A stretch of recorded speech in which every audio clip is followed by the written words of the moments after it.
நிச்சயமாக. ஒரு நடுத்தர வர்க்க குடும்பத்தில் நடக்கும் சாதாரண ஆனால் ரகளையான ஒரு காலை நேர காட்சியை இங்கே பார்க்கலாம். அப்பா சோபாவில் அமர்ந்து நியூஸ் பேப்பர் படித்துக் கொண்டிருக்கிறார். சமையலறையிலிருந்து மிக்ஸி ஓடும் சத்தம் பலமாக கேட்கிறது.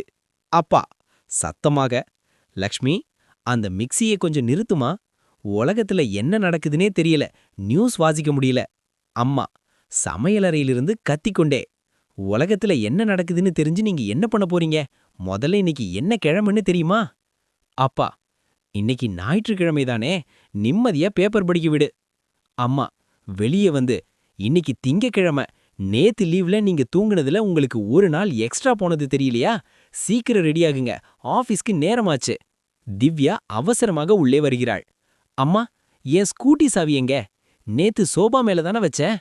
அப்பா, நான் எடுக்கலம்மா. ஆனா ஒன்னு கவனிச்சியா? அந்த சாவிக்கு ஒரு அழகான கீ செயின் போட்டிருந்தியே, அதுல ஒரு நாய்க்குட்டி படம் இருந்துச்சே.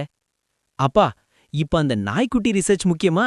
காலேஜுக்கு நேரமாச்சு, சாவிய தேடுங்க. கௌதம் தூக்க கலக்கத்துடன் போனை நோண்டிக் கொண்டே வருகிறான்.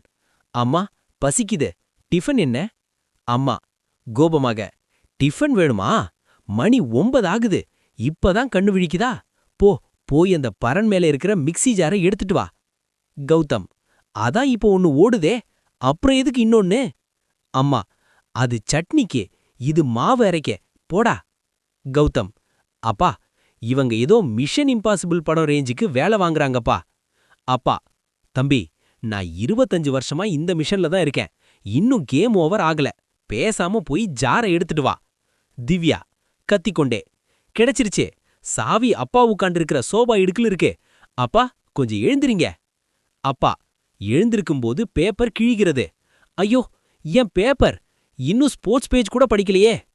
அம்மா, ஸ்போர்ட்ஸ் பேஜ் அப்புறம் படிக்கலாம், முதல்ல எல்லாரும் டைனிங் டேபிளுக்கு வாங்க. இன்னைக்கு டிஃபன் உப்புமா. ஒரு நிமிடம் அமைதி. எல்லாரும் ஒருவரை ஒருவர் பார்த்துக் கொள்கிறார்கள். கௌதம், அம்மா, திங்கக்கிழமை அன்னைக்கு இந்த கொடுமை தேவையா? அப்பா, லக்ஷ்மி, இன்னைக்கு ஒரு நாள் மட்டும் ஹோட்டல்ல இருந்து பூரி மசாலா வாங்கிடலாமா? அம்மா கரண்டியுடன் வந்து, பேசாம சாப்பிடுறீங்களா, இல்ல மதியமும் இதே உப்புமாவ பேக் பண்ணி பரவா?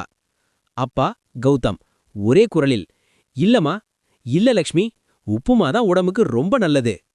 முடிவு. எல்லாரும் பயந்து போய் டைனிங் டேபிளை நோக்கி ஓடுகிறார்கள்.